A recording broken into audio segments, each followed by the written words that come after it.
So what do you think this person Jesus is asking of you today?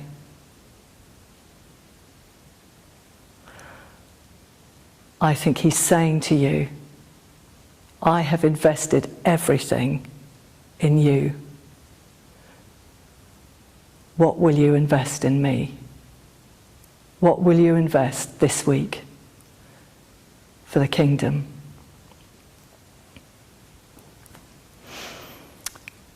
So let's just have a think about how that might look in our own lives. I just want to tell you about, I have a lovely aunt who is 84, and she's about 5'4", she's quite rotund, she has frizzy grey hair and wears fairly ill-fitting trousers and stripy polo shirts that don't go together. And she has a ruddy complexion and a great big heart. She also has an estate car that smells of horrible dogs, and she has a horrible Jack Russell, which doesn't respond to her in any way at all. And often the first way that you know that she's actually about to appear is hearing, "Weaver, will you come here?" And the dog will appear shortly after, followed by my aunt. Now, when she was a young woman, she longed, like many of us women, that she would have a husband and children. But sadly, it wasn't to be. And when she was about 20, she went to work in a children's home, and it was a home for children with disabilities. And when she was, a few years later, she received an inheritance, and she bought a house which she named Opportunity House. So she had this great house in the country, and she took about 12 of these kids that actually never saw their parents. Their parents couldn't cope with them, and she had them in this house with some helpers, and she brought them up, and she looked after them till adulthood. And as well as that, she also bought a cottage, and so for the children who were in the homes during the term time, when they were closed during the summer holidays, she would take these other children for holidays, and we had an amazing time. It was part of our rite of passage as nephews and nieces that you had to go and work with her. So she did all kinds of things, like we would have to wheel wheelchairs with people with disabilities up hills in Scotland. They were called challenging walks. They had to help with all the cooking and the washing up and everything. We had some absolutely hilarious times. She was family to them. Now, many of them have died now because she's 84, but she was family to them, and she not only invested her money, but she invested all that she was and her life in these people who many other people really didn't rate. So thinking about that, how can we invest what God has given us, who he's made us, the money, the possessions that he's given, how can we invest those in other people? What might that look like? So how about if you're a student, maybe you can have a look down your student halls and just think about people that might be on the edge, not have any friends, invite them to lunch.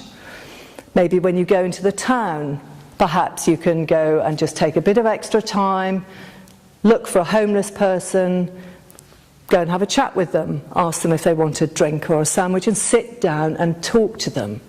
Find out how long they've been there, what their story is. Maybe if you're married, perhaps you'd like to treat your spouse as if they really were God's gift to you, and put their needs before yours for a whole week. If you're a child, maybe you'd like to come home and do the washing up for mum and not tell her you've done it, or tidy your room without being asked.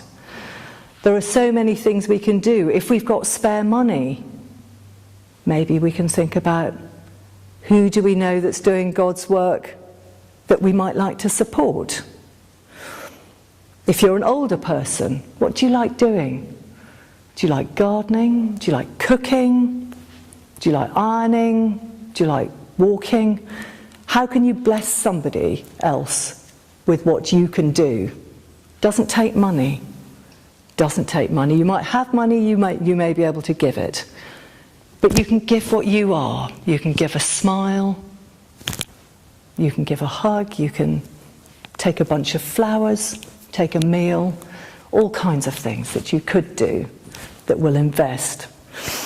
So let's just, I'm going to just ask the Holy Spirit to come now and just place a person on each of your hearts and a specific thing that he would like you to do for them.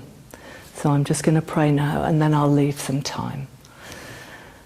Holy Spirit, we just pray now that in the quiet that you will come and speak to each of our hearts, Lord, and give us a specific thing that you would like us to do for a specific person this week.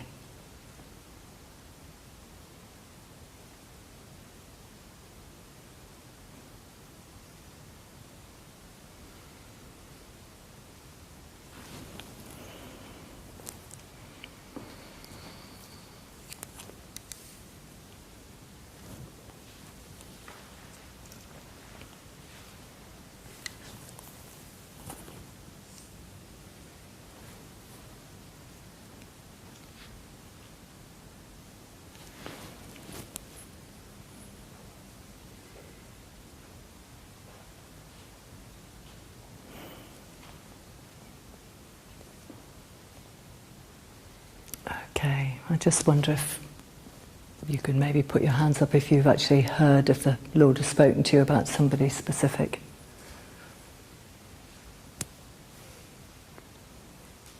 Okay. So let's just imagine if we all obeyed the Holy Spirit this week, and if we all went out and did what he's asked us to do, if we've all invested in the person that he's put on our hearts. Just imagine the difference that that might make.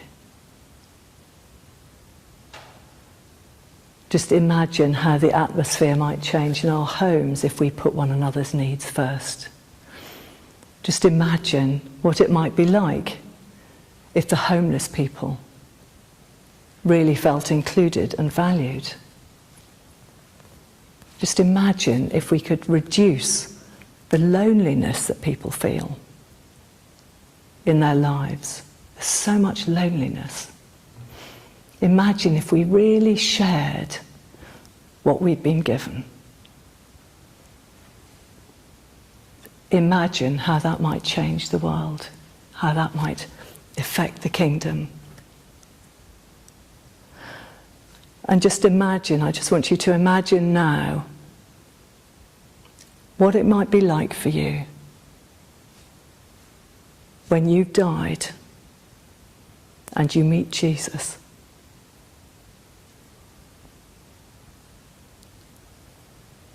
Just imagine when his eyes meet yours. What are you longing to hear from him?